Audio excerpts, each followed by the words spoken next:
రామ విశాల విక్రమ పరాజిత భార్గవ రామ సద్గుణస్తోమ పరాంగనా విముఖ సువ్రత కామ వినీల నిరదశ్యామ కకుత్సవంశ కలశాంబుధి సోమ సురారి దుర్బలోద్ధామ విరామ భద్రగిరిదాశరథీ కరుణాపయోనిధి ముదమున పారిజాత తరుమూలమునందు అతి సూక్ష్మరూపుడై హృది రఘువీరునామమును ఎప్పుడు చెప్పిను చుచు రామభక్తులన్ వదలక బ్రోచుచుండు ఘను వాయుతనూజుని ధీతిరాజు నీ అదను దలంచి భక్తి కుమతి గురుపాదములాశ్రయింపుమా. మే నెల 2025 సంవత్సరం జూన్ నెల గురువు రాహువు మే నెలలో మారారు. మే నెలలో గురువు రాహువు శని మారారు. మొట్టమొదటిగా మే నెల 14వ తారీఖు గురువు మారాడు. ఈ గురువు మారితే ఏ రాశి వాళ్ళకి ఎట్లా ఉంది చూద్దాం. 2025 సంవత్సరం జూన్ నెల గురువుని గురించి చెప్పుకున్నాం. గురువు అనగా బృహస్పతి. ఈ గురువు ఇప్పుడు చెప్పుకుంటోంది ఏంది? వృశ్చిక రాశి, 8వ రాశి వృశ్చిక రాశి. జూన్ నెల 2025 జూన్ నెల వృశ్చిక రాశికి గురువు ఎట్లా ఉన్నాడు? గురువు అష్టమంలో ఉన్నాడు. దీని ఏం చెబుతారు? ద్వాదశాష్టమ జన్మస్థం శని మంగారకో గురు. అష్టమంలో గురువు ఉంటే ప్రాణకంటకుడు, ప్రాణం తీసినంత పనిచేస్తాడు. ఎందుకంటే లెక్కలు చేసేవాళ్ళు కావచ్చు, వ్యాపారం చేసేవాళ్ళు కావచ్చు, చదువుకునేవాళ్ళు కావచ్చు. చదువుకి సంబంధించిన వాడు గురువు. పెన్ను పెట్టుకొని రాస్తూ ఉంటాం. ఈ పెన్ను పెట్టి రాసే దాంట్లో ఫ్రాడ్ చేస్తావు. పరీక్ష రాసేప్పుడు ఫ్రాడ్ చేస్తే డీబార్ చేస్తారు. చేసే ఉద్యోగంలో ఫ్రాడ్ చేసి డబ్బులు సంపాదిస్తే ఉద్యోగం పోతుంది. ఉద్యోగం పోతే పర్వాలే, జైలు పాలు కూడా కావాల్సి రావచ్చు. కాబట్టి ఈ రాశి అష్టమ రాశి. ప్రాణకంటకుడు. ప్రాణకంటకుడు అంటే ప్రాణం తీసినంత పని చేస్తాడు. ప్రాణం మాత్రం తీస్తాడని మాత్రం చెప్పలేను. మంచివాడి స్వభావం ప్రాణం తీయడు, మాటలతోటే ప్రాణం తీస్తాడు, అంత హింస పెడతాడు. కాబట్టి ఈ గురువుని గురించి ఆలోచించుకొని ఏం చేయాలంటే, ముందుగా మీరు జాగ్రత్త పడి మీ డేట్ ఆఫ్ బర్త్ ద్వారా అష్టమ గురువు చాలా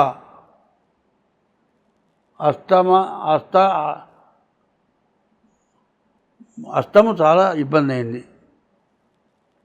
అష్టమి నవమి ఎందుకు పనికిరాందంటారు? అష్టమ నవములు కష్టపు దినములు అని శాస్త్రం. ఇందాక నుంచి మైండ్గా మాట్లాడాలి. అష్టమ నవములు కష్టపు దినములు. ఈ అష్టమి పూర్తిగా కష్టపు దినములు అని చెప్పాలి. కాబట్టి సమస్య వచ్చినప్పుడు వెంటనే జాతకం చూపించుకోవడం అవసరం. వెంటనే జాతకం చూపించుకొని మీరు దానికి తగిన పరిష్కారం చేసుకుంటే, ముందు సంపాదించకపోతే మానే, మీరు నష్టపడకుండా ఉంటే చాలు. మీరు నష్టపడకుండా బతికేటట్లుగా చూసుకోండి. ఇది ఇట్లా చేయటం వల్ల మీకు ఎంతో మేలు జరుగుతుంది. ప్రతి వాళ్ళు కూడా సంపాదిస్తున్నాం అనుకుంటారు.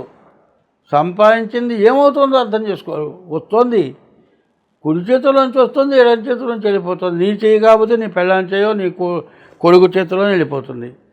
అదేనా సద్వినియోగం అవుతుందా? కాదు. ఇల్లు కొన్నావా పర్వాలేదు, స్థలం కొన్నావా పర్వాలేదు, బంగారం కొన్నావా పర్వాలేదు, పెళ్లి చేసావా పర్వాలేదు, అది జమ కాకుండా దండగమారి ఖర్చులు వస్తూ ఉంటాయి. ఇటువంటి దండగమారి ఖర్చులు అష్టమంలో బాగా పూర్తిగా వస్తాయి. అది నీ మనస్ఫూర్తిగా నువ్వు చేసుకునే దానివల్ల నీకు ఆ నష్టం వస్తుంది. కాబట్టి మీ జాతకం చూపించుకోండి. మేషం దగ్గర నుంచి మీనరాశి వరకు గురువుని గురించి చెప్పుకున్నాం. ఈ గురువుని గురించి చెప్పుకోవటంలో కొన్ని విషయాలు చెప్పుకోవాలి. తిరుపతి పోతున్నామండి, వెంకటేశ్వర స్వామి దగ్గరికి పోతున్నాం. దర్శనం చేసుకోవాలంటే క్యూలో అబ్బో ఒక రోజల్లా తిరుగుతాం, సరాసరి వెళ్తూ ఉంటాం. మధ్య మధ్య మనిషి ఉంటా పద నడు నడు నెడుతూ ఉంటాడు. సరే దేవుడి దగ్గరికి పోవాలి, దండం పెట్టాలి. కటికని 2 చేతులు ఇట్టా ఉంటాయి, కళ్ళు మాత్రం మూసుకుంటాడు. ఏమిరా దేవుడు, అదే కళ్ళు తెరిచేట దండం పెడతావురా? దండం పెట్టాల్సింది కళ్ళు తెరిచే దండం పెట్టాలి, కళ్ళు మూసుకొని మాత్రంగా దండం పెట్టేది. దారి వెళ్ళేప్పుడు కళ్ళు మూసుకొని వెళ్తే గుంట ఉందనుకో, గుంటలో పడితే పడిపోతావు. సరే అక్కడ దండం పెట్టావనుకో, కళ్ళు తెరిచి చూసావనుకో, ఆ స్వామివారు చెయ్యి చూపిస్తున్నాడు కింద. ఎక్కడ చూపిస్తున్నాడు? పాదాల దగ్గర చూపిస్తున్నాడు. నా పాదాలను ఆశ్రయించయా, నా మొహాన్ని కాదంటున్నాడు. ఆ మొహానికి ఏం చేశారు? మొహం కనపడకుండా పంగనామాలు పెట్టారు. ఎందుకు? ఆయన్ని ఇబ్బంది పెట్టడం కాదు, ఎప్పుడు కూడా పాదాలను ఆశ్రయించాలి. ఈ పాదాలు భగవత్పాదాలు, బ్రహ్మ గడిగిన పాదము, బ్రహ్మము కాని పాదము, అటువంటి పాదము. ఆ పాదాలను చూడాలి. అక్కడికి పోయిన తర్వాత ఒరే చూడరా అని కింద చూపిస్తున్నాడు, పైనేమో ఇట్లా ఆశీర్వచనం చేస్తున్నాడు, కిందేమో ఇట్లా చూపిస్తున్నాడు. నిన్ను ఆశీర్వచనం ఇట్లా ఉంది, నీ ఆశీర్వచనం నేను పొందాలి అంటే ఈ కింద ఏం చూడాలో చూడాలి. అన్నీ వదిలేసి 2 చేతులు ఇట్ట పట్టుకొని కళ్ళు మూసుకొని దండం పెడుతున్నావు. అట్లాగే గురువుని ఉపయోగించుకోవాలంటే చాలా మార్గాలు ఉన్నాయి. ఈ మార్గాలను తెలుసుకోండి. గురువుతో ఎట్లా ఉండాలి అనేది కూడా కావాలి. భార్యతో ఎట్లా ఉండాలి తెలియాలి, చెల్లెలతో ఎట్లా ఉండాలి తెలియాలి, తల్లితో ఎట్లా ఉండాలి తెలియాలి, అన్నింటినీ మించి గురువుతో ఎట్లా ఉండాలి తెలియాలి. గురువుకి ఎంత మంచి చేసుకుంటే అంత మంచిగా ఉంటారు. కాలేజీలో చదువుతూ ఉంటాడు, ఏదైనా వాడు ఏదో పని చేస్తూ ఉంటాడు. ఏరా ఏంట్రా బయటకు వస్తావుగా చూసుకుందాం. ఏంది బయటకు వస్తే నువ్వు చూసుకునేది నువ్వే పోతావు. కాబట్టి గురువుని ఎప్పుడూ గౌరవించండి, తల్లిదండ్రుల్ని గౌరవించండి. ఈ 12 రాసులకి తల్లిదండ్రుల కన్నా అన్నిటికీ మించిన వాడు గురువు. ఆ గురువుని గురించి మనం చెప్పుకుంటూ ఉన్నాము. ఈ గురువు విషయంలో ఎప్పుడు కూడా గురువు యందు శ్రద్ధ, తల్లిదండ్రుల యందు శ్రద్ధ, నీ భార్య ఇంటికి లక్ష్మి, భార్య మీద ప్రేమ, ఇవన్నీ ఎవరైతే కలిగి ఉంటారో వాళ్ళకి లోటు అంటూ ఇక రాదు. ఇది మాత్రం బాగా గుర్తుపెట్టుకోవాలి. గురువు అనేటువంటి వాడు, గురువు 3 అక్షరాలు. ఈ గురువు అనేటువంటి 3 అక్షరాలు బ్రహ్మ విష్ణు మహేశ్వర స్వరూపం. మరి ఈశ్వరుడు కుమారుడు గణపతి. ఈ గణపతి ఎట్లా పుట్టాడు? 33 కోట్ల మంది దేవతల శక్తితో ఉద్భవించాడు. అందువల్ల పరమేశ్వరుడు ఆ గురువు గణపతినే పూజిస్తున్నాడు. తల్లి గురువైనటువంటి గణపతినే పూజిస్తున్నాడు.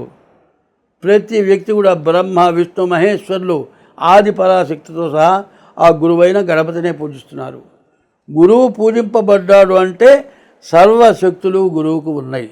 ఆ సర్వశక్తులు గురువుకు ఉన్నాయి అని నువ్వు నమ్మగలిగితే, నరుడని చూచినావు గురునాత్మ కృతార్థత నొందజాలవు, ఈశ్వరుడిని చూచినావో అలా బ్రహ్మ పదార్థం ఎరుంగవచ్చు.